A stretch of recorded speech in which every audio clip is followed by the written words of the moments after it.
नमस्कार, आप देख रहे हैं 9 बजे की 9 खबर और मैं हूं आपके साथ सुकन्या सिंह। और सबसे पहले बिहार की सियासत की सबसे बड़ी खबर जो आज के बुलेटिन की शुरुआत हम इसी खबर से करेंगे। खबर यह है कि एनडीए में सीटों पर बात बन गई है और सूत्रों के हवाले से जो खबर आ रही है उसके अनुसार सीटों का फॉर्मूला भी फिक्स हो गया है। बड़े भाई की भूमिका में जेडीयू रहेगा। तो इस वक्त की बड़ी खबर आपको बता रहे हैं, बराबर सीटों पर जेडीयू बीजेपी चुनाव लड़ेंगे। बड़े भाई के नाते जेडीयू को एक सीट ज्यादा मिलेगी। एलजेपी को बीजेपी अपने कोटे से सीट देगी। मांझी को जेडीयू अपने कोटे से सीट देगा और साथ ही मांझी को 6 से 9, वहीं एलजेपी को 22 से 25 सीटें मिलने की उम्मीद है। तो इस वक्त की बड़ी खबर आपको बता रहे हैं, जहां ऐसा लग रहा है कि एनडीए में सीट शेयरिंग का फॉर्मूला फिक्स हो गया है। और साथ ही आपको बताएं कि यह भी साफ हो गया है कि विधानसभा चुनाव में नीतीश कुमार और उनकी पार्टी जेडीयू बड़े भाई की भूमिका में रहेगी। साथ ही आपको बताएं कि इसी नाते वैसे तो जेडीयू और बीजेपी को बराबर सीटों पर चुनाव लड़ना था, लेकिन बड़े भाई की भूमिका देने की वजह से एक सीट ज्यादा पर जेडीयू चुनाव लड़ेगी। साथ ही जहां हमको जेडीयू अपने कोटे से सीट देगी, वहीं एलजेपी को बीजेपी अपने कोटे से सीट देगी। तो इस वक्त की बड़ी खबर आपको बता रहे हैं, जहां एनडीए में विधानसभा चुनाव में सीट शेयरिंग का फॉर्मूला फिक्स हो गया है। और क्या कुछ वो फॉर्मूला है वो जरा आप देखिए। साथ ही आपको बताएं कि एलजेपी के तेवर लगातार तल्ख चल रहे थे और आपको बताएं कि एलजेपी 22 से 25 सीट पर चुनाव लड़ सकती है। तो एनडीए में सीट शेयरिंग का क्या कुछ फॉर्मूला हो सकता है वो हम आपको बता रहे हैं। सबसे अहम बात कि बड़े भाई की भूमिका में जेडीयू होगी और जेडीयू बीजेपी तकरीबन एक समान सीटों पर, एक बराबर सीटों पर चुनाव लड़ेगी, लेकिन बड़े भाई की भूमिका देने की वजह से जेडीयू को एक सीट ज्यादा मिलेगी। साथ ही हम जो है जीतन राम मांझी की पार्टी जो है वो नीतीश कुमार के जेडीयू के कोटे से जो सीट नीतीश कुमार हमको देंगे उस पर चुनाव लड़ेगी।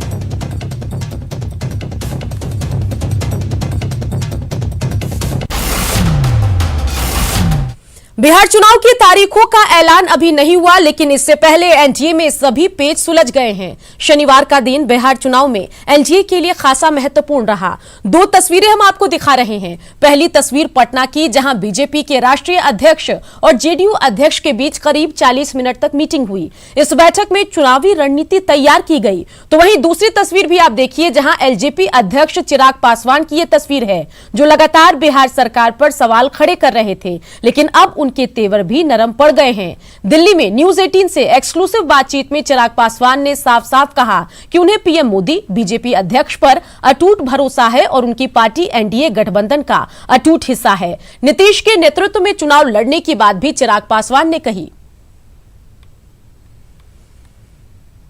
चिराग पासवान के बयान को सुनेंगे तो आपको साफ पता चल जाएगा कि एनडीए अटूट है और सीटों पर कोई संग्राम नहीं, क्योंकि चिराग पासवान ने कल ही कह दिया था कि बीजेपी का जो फैसला होगा उसे हर हाल में एलजेपी मानेगी। मुख्यमंत्री जी गठबंधन का नेतृत्व करेंगे, ये भारतीय जनता पार्टी पहले ही कह चुकी है और मैंने हमेशा से इस बात को कहा है कि भारतीय जनता पार्टी जो भी फैसला लेगी, मैं पूरी तरीके से भारतीय जनता पार्टी के साथ हूं। मेरा अटूट विश्वास हमारे आज के प्रधानमंत्री आदरणीय नरेंद्र मोदी जी, भारतीय जनता पार्टी के राष्ट्रीय अध्यक्ष जेपी नड्डा जी पर है, हमारे गृह मंत्री आदरणीय अमित शाह जी पर है। तो एनडीए में सीटों पर सहमति बन गई है। हालांकि सीटों के स्पष्ट फॉर्मूले की फिलहाल घोषणा नहीं हुई। हम आपको 4 संभावित फॉर्मूले बताते हैं जिसके आधार पर सीटें बटी है। पहला फॉर्मूला क्या कुछ हो सकता है वो जरा आप देखिए, जहां बीजेपी एलजेपी 123 सीटों पर चुनाव लड़ सकती है, वहीं जेडीयू और हम 120 सीटों पर चुनाव लड़ सकती है। तो यह पहला संभावित फॉर्मूला है। अगर इस फॉर्मूले के हिसाब से सीट शेयरिंग हुई तो क्या कुछ स्थिति होगी वो जरा आप देखिए। चलिए बढ़ते आगे, दूसरा संभावित फॉर्मूला भी आपको बता देते हैं। और इस फॉर्मूले के तहत जहां Bharatiya Janata party 103, JDU 105, LJP 27 और हम 8 सीटों पर चुनाव लड़ सकते हैं। तो अब ये रहा दूसरा फॉर्मूला और अब हम बढ़ते आगे बात कर लेते हैं तीसरे फॉर्मूले की। तो कुल 4 फॉर्मूले चर्चा में हैं। 2 फॉर्मूला हमने आपको दिखाया और ये देखिए तीसरा फॉर्मूला, जहां बीजेपी 100, जेडीयू 105, एलजेपी 30 और साथ ही अगर हम की बात करें तो हम भी कितने सीटों पर चुनाव लड़ेगी वो जरा आप देखिए। 8 सीटों पर हम चुनाव लड़ती हुई दिख सकती है।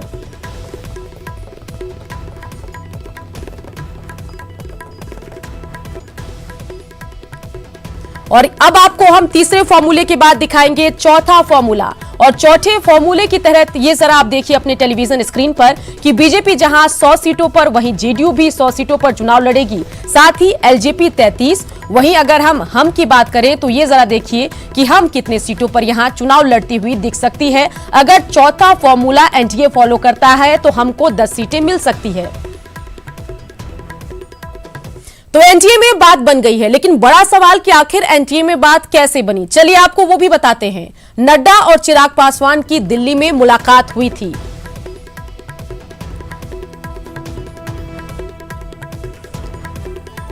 मुलाकात के दौरान चिराग पासवान ने अपनी बातें रखी। नड्डा और बीजेपी के शीर्ष नेतृत्व ने उन्हें भरोसा दिया था। सम्मानजनक सीटें देने का चिराग को आश्वासन मिल गया है। बाद में शुक्रवार को बिहार दौरे पर आए जेपी नड्डा। नड्डा की शनिवार को सीएम नीतीश से भी मुलाकात हुई। मुलाकात के दौरान सीट शेयरिंग, नड्डा नीतीश की बातचीत हुई सीट शेयरिंग के ऊपर। एलजेपी की मांगों पर भी दोनों नेताओं के बीच बातचीत हुई। एनडीए में कौन कितनी सीटों पर चुनाव लड़ेगा, इसको लेकर स्थिति साफ हो गई और सीटों पर स्थिति स्पष्ट होते ही एनडीए में बात बन गई। चलिए सीधा लेकर चलते हैं आपको पटना, जहां से हमारे संवाददाता संजय और आनंद अमृतराज सीधे हमारे साथ जुड़ गए हैं। पहले बात करते हैं संजय से। संजय, एनडीए में ऐसा लग रहा था कि सब ठीक नहीं है, लेकिन जैसे ही नड्डा की मुलाकात शुरू हुई उसके बाद अब स्थिति साफ है और फॉर्मूला भी 4 चर्चाओं में है, और जिससे लगभग साफ है कि सीट शेयरिंग का जो फॉर्मूला है वो अंदर खाने स्पष्ट हो गया है। औपचारिक ऐलान का इंतजार है। आप तक क्या कुछ जानकारी है संजय, बताइए।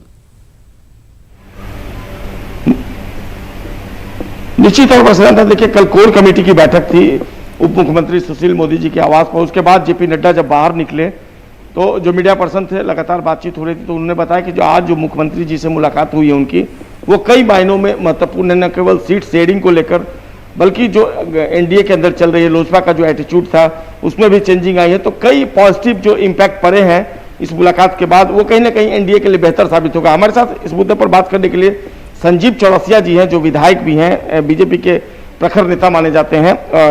संजीव चौरसिया जी, जो हालात उत्पन्न हुए हैं, अब लग रहा है कि एनडीए में सब ऑल इज वेल है। ऑल इज वेरी वेल, प्रारंभ से इस चीज़ को कहते भी आ रहे हैं, और निश्चित तौर पर हम लोगों ने जो विकास के काम किए हैं उस विकास के काम को पूरा समाज और बिहार इस चीज़ को देख भी रही है। केंद्र और राज्य के लगातार विकास के समन्वय के साथ हर योजनाओं का सफलीभूत करते हुए आगे बढ़ने का काम कर रहे हैं। तो वो एनडीए के सभी अलायंस पूरे साथ में हैं। पर यह प्रश्न, यक्ष प्रश्न महागठबंधन से इस विषय को ध्यान रखना चाहिए कि आज उनके महागठबंधन के अनुसार से सभी पार्टियां में कोई ना कोई छुड़ते हुए दिखाई दे रहे हैं, पार्टी के निकलते हुए दिखाई दे रहे हैं। आज जो महागठबंधन ठगबंधन में अपने आप को साबित ठग हुए, जनता इस चीज को समझने का काम कर रही है। तो बात है कि जिस तरीके से आपके राष्ट्रीय अध्यक्ष जी की मुलाकात हुई चिराग पासवान जी से, उसके बाद यहाँ आकर उन्होंने मुख्यमंत्री जी से मुलाकात की, कई इश्यूज पे जो दोनों पक्षों के बीच बातचीत हुई, ये आपके लिए बेहद महत्वपूर्ण साबित हुआ लगता है आपको? पहले से भी सब चीज़ ठीक था, और मैं भी बार बार कहता था संवाद के दृष्टि से आप लोगों से कि समय आने पर हर चीज़ अपने आप में ठीक है, कहीं कोई दिक्कत नहीं है। बस ध्येय और उद्देश्य यही है कि समावेशी विकास जो बिहार को लक्ष्य को लेकर चल रहे हैं, एक सिद्धांत और एक ध्येय निष्ठा के साथ विकास के लिए माननीय नरेंद्र मोदी जी, माननीय मुख्यमंत्री जी, उप मुख्यमंत्री जी, इन उद्देश्यों के साथ बिहार के परिप्रेक्ष्य में हर चीज़ सब एक समन्वय और उद्देश्य के साथ काम करने का काम। बड़े भाई की भूमिका में होगा जदयू, समय पर हर चीज़ आपको ध्यान में आ जाएगा कि किन विषयों पर क्या है। अभी जो हम लोगों के दृष्टिकोण यही है कि बिहार के समावेशी विकास के लिए जो एनडीए ने काम किए हैं, एकदम फर्क साफ है। तब और अब इस बात को जनता समझ रही है, इस विषय और सिद्धांत के साथ ले जाने का काम नीचे करेंगे। आपने सुना संजीव चौरसिया जी को, साफ तौर पर इन्होंने कहा कि एनडीए में नॉट ऑल इज वेल है, कि बल्कि ऑल इज वेरी वेल है। तो लिहाजा जो इनका बॉडी लैंग्वेज और जो बातचीत हो, जिस तरीके से जेपी नड्डा हो या फिर चुनाव प्रभारी हो बिहार में देवेंद्र फडणवीस, वो बिहार के दौरे पर है, और जिस तरीके से राजनीतिक गतिविधियां हैं, ये कहीं ना कहीं एनडीए के लिए अब बेहतर साबित हो रहा है। जी बिल्कुल, चलिए बात करते हैं आनंद अमृतराज से। ये भी पटना से हमारे साथ लगातार बने हुए हैं। आनंद, आपके पास क्या कुछ जानकारी है, क्या कुछ माहौल है? अब जब दिक्कतों को दूर कर लिया गया है, सीट शेयरिंग की तस्वीर लगभग साफ हो गई है, औपचारिक ऐलान का इंतजार है, क्या कहेंगे?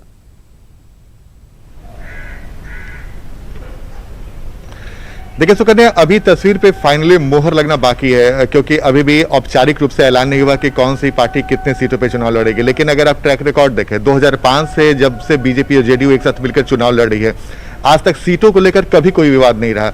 यहाँ तक कि लोकसभा चुनाव के समय भी जब जेडीयू के पास मात्र 2 सांसद थे तो उसे 17 सीट दिया गया। तो आप अंदाजा लगा लीजिए कि जेडीयू और बीजेपी के संबंध कितने गहरे हैं। बीच में भले ही 2 सालों के लिए दोनों में दुराव हुआ था, दोनों अलगाव हुआ था, लेकिन उसके बाद फिर से एक बार मजबूती से एनडीए में दोनों महत्वपूर्ण पार्ट बने हैं। चिराग पासवान को लेकर कुछ सवाल भले ही खड़े हो रहे हैं कि चिराग पासवान का फाइनली आंकड़ा क्या होगा, उनकी पार्टी कितने सीटों पे चुनाव लड़ेगी, और इसी के लिए मामला फिलहाल थोड़ा फंसा हुआ दिख रहा है। लेकिन जो हमारे सूत्र बता रहे हैं कि जेडीयू और बीजेपी के बीच में जो फॉर्मूला बना है उसमें बड़े भाई की भूमिका में जेडीयू रहने वाली है। सिंबॉलिक तौर पे 1 सीट ही ज्यादा क्यों न लड़े, लेकिन जेडीयू 1 सीट ज्यादा बीजेपी से लड़ेगी। दूसरी महत्वपूर्ण बात कि कल जो जेपी नड्डा और नीतीश कुमार के बीच में महत्वपूर्ण मुलाकात हुई थी, उसमें पहली औपचारिक बैठक था सीटों को लेकर, जिसमें बीजेपी ने अपने तरफ से जेडीयू को ऑफर दे दिया। सूत्र बताते हैं कि उसमें बीजेपी ने जेडीयू को जो ऑफर दिया वो बराबर सीटों का ऑफर दिया। जेडीयू ने भी कहा कि हमारा गठबंधन बीजेपी के साथ है, इसलिए जब अगर बराबर की बात भी होगी तो हमारे और बीजेपी के बीच में सीटों का बंटवारा होगा। यानी कि उस समय लोजपा उस पूरे सीन में नहीं था। अब बीजेपी को तय करना है कि लोजपा को कैसे हैंडल करती है। नीतीश कुमार ने तर्क दिया कि हमारे साथ भी जीतन राम मांझी आ गए हैं तो हमें उन्हें भी सीट देना है। तो दोनों पार्टी अभी अपने अपने तरीके से तर्क दे रही है, और कई बार ये देखा जाता है कि सीटों को लेकर दोनों जो भी गठबंधन के सहयोगी होते हैं वो प्रेशर बनाते हैं अपने सहयोगियों पर। तो प्रेशर पॉलिटिक्स यहाँ भी होगा, एनडीए के गठबंधन में भी आपस में प्रेशर पॉलिटिक्स चलेगा, लेकिन वो प्रेशर ऐसा नहीं होगा कि जिसमें बहुत ज्यादा जिच हो तीनों गठबंधन के सहयोगियों में। तो एक महत्वपूर्ण बात है कि कल जेपी नड्डा और नीतीश कुमार की जो महत्वपूर्ण मुलाकात हुई उसमें बहुत सारी तस्वीरें साफ हो गई। अभी और भी कुछ मुलाकात होनी बाकी है, जिसके बाद फाइनली मोहर लगेगी कि भाई चलिए आनंद बने रहिए हमारे साथ। दर्शकों को हम बताएं कि बीजेपी के राष्ट्रीय प्रवक्ता शहनवाज हुसैन ने स्पष्ट शब्दों में कहा कि बिहार में एनडीए नीतीश कुमार के नेतृत्व में एकजुट होकर चुनाव लड़ेगा और जीत तभी तय है। साथ ही उन्होंने दावा किया कि इस बार एनडीए 200 से ज्यादा सीटें जीतेगा। और तरक्की के रास्ते पर है और फिर से नीतीश कुमार जी के नेतृत्व में एनडीए चुनाव लड़ेगा, एकजुट होकर लड़ेगा, जीतेगा। फिर हम सरकार बनाएंगे और इस बार 200 से ज्यादा सीट जीतेंगे। कल पटना में सीएम नीतीश कुमार और बीजेपी अध्यक्ष जेपी नड्डा के बीच मुलाकात के बाद एनडीए में सब कुछ ठीक लग रहा है। जेडीयू प्रवक्ता राजीव रंजन प्रसाद ने कहा है कि एनडीए में सीट शेयरिंग को लेकर कोई असमंजस नहीं और वक्त पर इसका ऐलान भी हो जाएगा। हम ये कह सकते हैं कि एनडीए में तो ऑल इज वेल है, महागठबंधन अपनी चिंता करे। समय पर आधिकारिक तौर पर एनडीए में सीटों के तालमेल को लेकर के साझा ऐलान हो जाएगा। बिहार के लोकप्रिय मुख्यमंत्री नीतीश कुमार जी के नेतृत्व में एनडीए चुनाव में जाएगी और जनता का आशीर्वाद भी मिलना एनडीए को एक बार फिर तय है। 3/4 से ज्यादा सीटों पर हम एक बड़ी जीत की ओर बढ़ते हुए दिख रहे हैं। तो संजय और आनंद अमृतराज हमारे संवाददाता पटना से लगातार बने हुए हैं। संजय, पटना में चुनावी साल के दरमियान सरगर्मी बढ़ी हुई है। अच्छी बात यह है कि चलिए एनडीए के बीच में जो क्लेश थी, चिराग पासवान के जो तेवर थे वो तल्ख से अब नर्म हो गए हैं और शायद कुछ दिनों में सीट शेयरिंग के फॉर्मूले का औपचारिक ऐलान भी हो जाए। लेकिन इन सब के बीच अगर हम महागठबंधन की बात करें, विरोधी पार्टियों की बात करें, आरजेडी की बात करें, तो वहां क्या कुछ चल रहा है, ये जरा बताइए। देखिए, निश्चित तौर पर महागठबंधन की तस्वीर अब तक उभर कर सामने नहीं आई है कि अंदर खाने में क्या हो रहा है। सबसे बड़ी बात है कि जो पार्टी के सीनियर मोस्ट लीडर हैं वो भी अपनी पीड़ा जाहिर कर चुके हैं। सदानंद सिंह, कांग्रेस की वर्चुअल रैली चल रही थी और उसमें अपने संबोधन में सदानंद सिंह ने कहा कि मुझे समझ में नहीं आता है कि महागठबंधन के अंदर सीट शेयरिंग को लेकर कोई मामला सामने क्यों नहीं आ रहा है, सुलझ क्यों नहीं रहा है ये मामला, मेरी भी कोई नहीं सुनता। तो मदन मोहन झा जो प्रदेश अध्यक्ष है कांग्रेस के, वो बोलते कि सदानंद सिंह जी का ये अपना व्यक्तिगत जो उनके विचार है वो जाहिर कर रहे हैं। तो कुल मिलाकर जो तस्वीरें हैं, कोई नेता कहता है कि पहले एनडीए का जो सीट शेयरिंग का मसला है वो सुलझ जाए, उनके सीट सामने आ जाए। चलिए संजय बने रहिए हमारे साथ, आगे हम बात कर लेते हैं आनंद अमृतराज से। आनंद, आपके पास क्या कुछ जानकारी आ रही है, बताइए।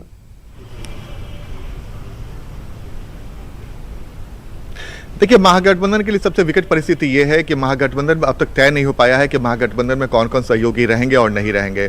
जीतन राम मांझी छिटक चुके हैं, मुकेश सहनी ने अपनी नाराजगी जता दी है, उपेंद्र कुशवाहा ने भी कई बार सवाल खड़े किए हैं कि टिकटों का बंटवारा जल्दी हो जाना चाहिए, यहाँ तक कि कांग्रेस की तरफ से कहा जा रहा है। तो राजद के ऊपर निर्भर करता है कि राजद पूरे गठबंधन के सहयोगों को कैसे लेकर चलती है।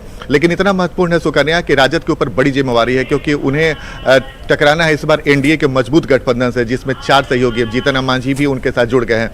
तो राजद बिहार में फिलहाल बड़े भाई की भूमिका में है और राजद की पूरी कोशिश होगी कि गठबंधन के सहयोगियों को इस तरीके से साधा जाए कि किसी की नाराजगी नहीं हो और मैसेज भी ये जाए कि विधानसभा चुनाव में टिकटों का बंटवारा बहुत अच्छे तरीके से हुआ। 2019 के लोकसभा चुनाव में आपको याद होगा कि 2019 के लोकसभा चुनाव में टिकट के बंटवारे को लेकर कांग्रेस ने काफी बाद में गुस्सा जाहिर किया था और उसके सहयोगी पार्टियों ने भी गुस्सा जाहिर किया था। तो वैसी परिस्थिति फिर से 2020 में न हो, ये आरजेडी को चलिए, एक प्रेशर एनडीए की तरफ से सब कुछ ठीक होने के बाद जरूर बना होगा महागठबंधन के अंदर, और उसके बाद देखना होगा कि वहां से क्या खबरें आती है। तमाम जानकारी के लिए आनंद और संजय आपका शुक्रिया। और अब अपने दर्शकों को पूरी खबर देखने के बाद बताते हैं कि एनडीए की एकजुटता आखिर क्यों जरूरी है, और ये समझने की कोशिश करते हैं। एनडीए के नेता नहीं चाहते, जी हां, क्या कुछ पूरा मामला ये समझते हैं। एनडीए के नेता नहीं चाहते कि विपक्ष को मौका देना, एकजुट होकर लड़ने से चुनावी रणनीति बनाना आसान होगा। एकजुटता से लोकसभा जैसे परिणाम की एनडीए को उम्मीद हो सकती है। साथ साथ चलेंगे तो एंटी इनकम्बेंसी का भी असर नहीं, साथ रहेंगे तो जी हां, अगर साथ चलेंगे तो एंटी इनकम्बेंसी का असर नहीं पड़ेगा, इसका फर्क नहीं पड़ेगा। और अगर साथ नहीं रहे तो महागठबंधन को जवाब देना भी मुश्किल हो जाएगा। तो साथ रहना बेहद जरूरी है, साथ रहेंगे तो जवाब देना आसान होगा और सत्ता विरोधी लहर से भी निपटने में आसानी होगी। चलिए बढ़ते आगे। प्रधानमंत्री नरेंद्र मोदी बिहार को सौगात की दूसरी किस्त भी देने वाले हैं। आज पेट्रोलियम और प्राकृतिक गैस से जुड़ी 901 करोड़ की योजनाओं की शुरुआत होगी, जिसमें पारादीप, हल्दिया, दुर्गापुर पाइपलाइन भी शामिल है। तो पेट्रोलियम, प्राकृतिक गैस से जुड़ी योजनाओं की आज शुरुआत होगी और बिहार में सौगातों की यह दूसरी किस्त है। 901 करोड़ की योजनाओं का शुभारंभ करेंगे प्रधानमंत्री मोदी। पारादीप, हल्दिया, दुर्गापुर पाइपलाइन की शुरुआत होगी। दुर्गापुर बांका के बीच पाइपलाइन का शुभारंभ होगा।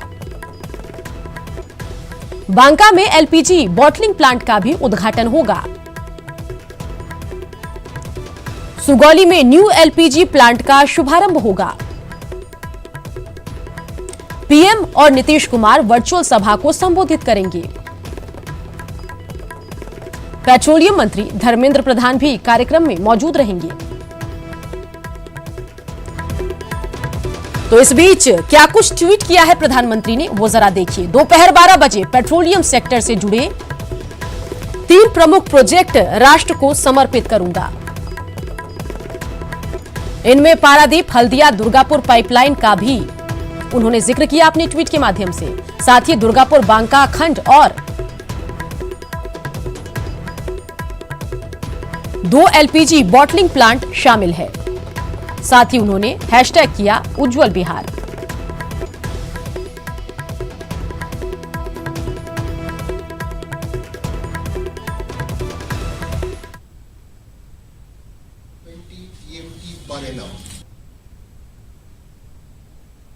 बांका का प्लांट है, इसको हम लोग बोलते हैं 120 TMT पर एनम।